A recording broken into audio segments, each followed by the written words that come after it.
The FSDC is an advisory body to the HKSAR government. So we have been advising the government on various issues.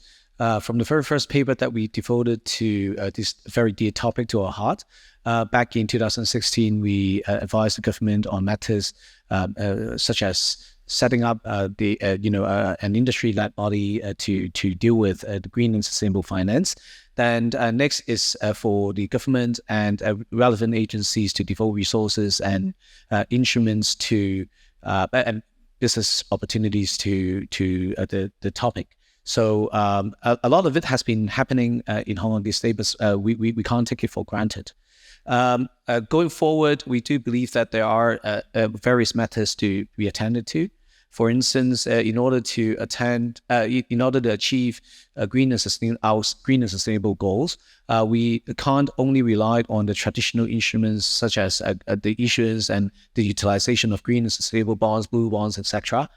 We need to utilize the carbon markets. And with that, I think the competitive advantage of Hong Kong is for us to devote certain resources to the voluntary carbon market, for the very fact that Hong Kong is a service-driven economy. And then at the same time, we do have the wealth and depth of liquidity from the international market. Whereas at the same time, we do also proceed ourselves as the international financial center for mainland China, so that a lot of the projects that are happening on the mainland can be brought to Hong Kong, and using Hong Kong as a platform to raise awareness and also liquidity.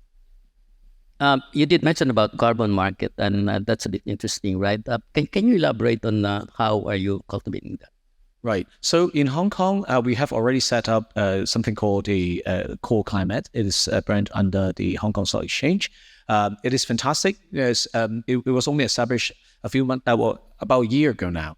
And there's been trading volume. There are projects. There are also different type of projects, by the way, that are being linked and listed on the exchange.